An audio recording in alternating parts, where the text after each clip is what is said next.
우리가 느끼는 피로는 몸의 피로가 아닌 뇌의 피로다.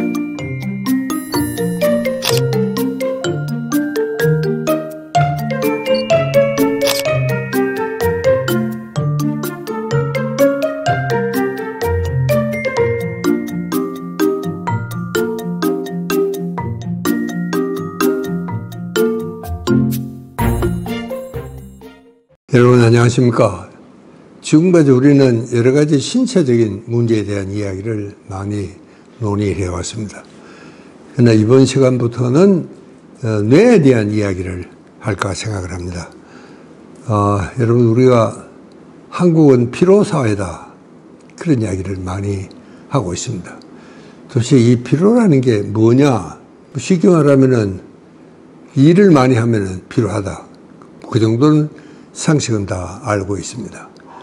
그러나 지금 우리가 느끼는 피로는 조금 성격이 다릅니다. 우리가 가령 테니스를 10게임 치고 나면 피곤하죠. 그것은 정말 신체적인 피로, 육체적인 피로. 그러나 일반적으로 우리 도시인들의 피로라는 것은 우리가 무슨 논을 맺나 밭을 맺나 피로할 이유가 사실은 없습니다.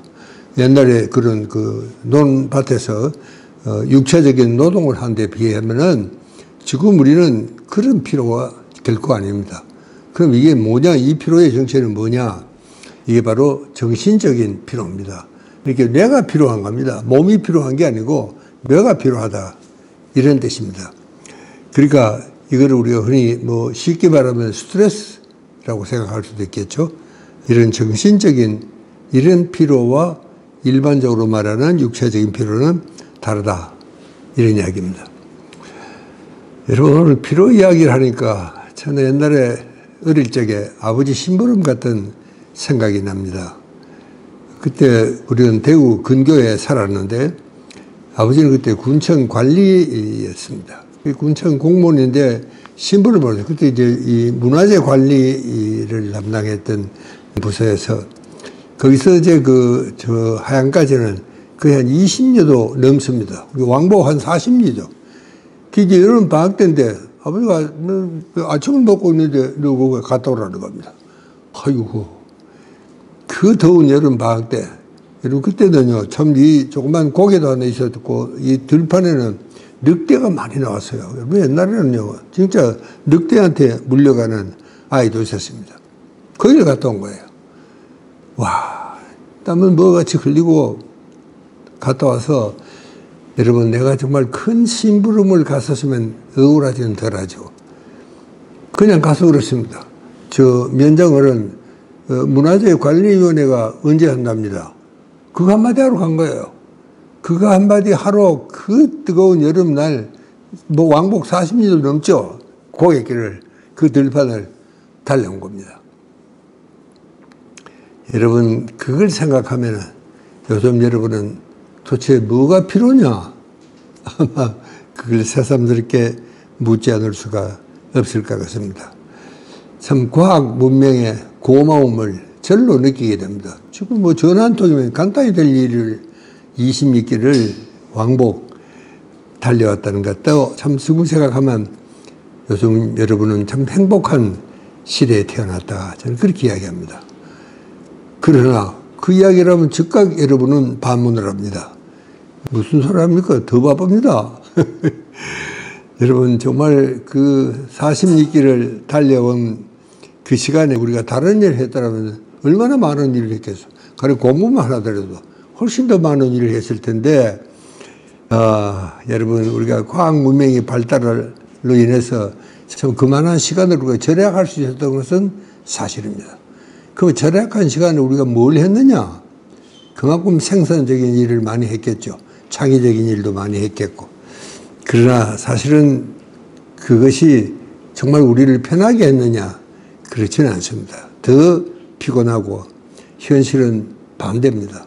더 일은 더 많고 그렇게 많은 일을 효과적으로 했는데도 불구하고 일이 더 많아지고 그러니까 이제 정신적으로는 점점 더 피로한 자 여러분 그렇게 생각해 보면 지금 이 과학 문명의 발달로 인해서 우리는 무척 정말 피곤을 덜 하게 되고 또 일도 덜 하게 되고 또 모든 일이니 효율적으로 할 수 있게 되고 그렇게 됐는데도 불구하고 여러분 갖고 있는 지금 휴대폰 하나만 생각해 보십시오. 정말 우리가 기계를 사용하고 있지만 어떻게 보면 우리가 기계의 노예처럼 되어버리는 게 아닌가. 저는 이런 생각도 하게 됩니다. 여러분 밤에 자다가도 정말 휴대폰이 울리면 잠을 깹니다. 여러분 제 강의를 듣고 있는 이 시간에도 정말 휴대폰을 몇 번이고 반저작거렸던 사람들도 없지 않아 있으리라 생각이 듭니다. 그야말로 우리는 스마트폰의 노예가 되었다는 걸 확실히 느끼고 있습니다. 자, 그러나 이제 점점 현실은 기계화되고 문명이 발달할수록 여러분 시간은 더 우리가 절약할 수 있고 효율적으로 쓸 수도 있지만 그러나 또 그만큼 더 일이 더 많아지겠죠. 그래서 우리가 참 우리 한국을 피로 사회다 하는 이야기가 전혀 과장된 이야기가 아니라 이런 생각을 하게 됩니다. 많은 사람들은 그런 이야기합니다. 아무 일 한 것도 없는데 왜 이렇게 피곤한지 모르겠다. 여러분들도 아마 그런 생각을 했으리라 생각이 됩니다. 자, 여러분 지금까지 우리는 참 워낙 후발 국가였으니까 이 선진 산업 사회를 따라가기 위해서 정말 우리는 밤낮을 가리지 않고 죽을 도 모르고 뛰었습니다. 정말 참 힘들게 달려온 것은 사실입니다. 그러나 문제는 그렇다고 해서 우리가 생활이 편해졌느냐, 피로가 덜해졌느냐, 그럴수록 피로는 점점 더하게 이렇게 돼 있다는 게 이게 참 문제입니다. 그러니까 우리가 참 이 피로하다는 것은요, 육체적인 피로보다는 우리가 느끼는 것은 정신적인 피로, 뇌의 피로다. 그런 이야기입니다. 그래서 참 지금은요, 이 피로라는 것이 정말 건강의 적이다. 이건 뭐 누구나 알고 있습니다. 그리고 스트레스는 절대로 받으면 안 된다. 그런데 이 참 스트레스로 인한 이 뇌 피로는요, 이 증상의 분명치가 않습니다. 그러니까 테니스를 쳤다 그러면 막 정말 아주 심하게 다리에 쥐도 날 수도 있고 발 하나 움직이지도 못할 정도로 피곤을 느낄 수가 있습니다. 그 증상이 아주 분명해지죠. 그래서 우리가 피로를 확실히 느끼는 겁니다. 그러면 거기에 대한 대책을 우리가 세워야 되는데 이 정신적인 피로는 꼭 그렇지는 않습니다. 그렇게 증상이 분명치가 않습니다. 이게 정말 참 문제입니다. 저는 얼마 전에 이 참 뇌피로가 우리에게 얼마나 심각한 문제를 가져다 주느냐, 그 문제에 대한 책을 쓴 적이 있습니다. 그게 지금 다시 찾아보니까 10년 전입니다. 2013년도에 뇌력혁명이라는 책을 썼습니다. 그리고 또 2018년에는 뇌피로라는 책을 썼습니다. 또 이 뇌과학은요, 하루가 다르게 발전합니다. 그래서 발전하는 새로운 뇌과학적인 지식도 함께 넣어서 말씀을 드리려고 생각을 하고 있습니다.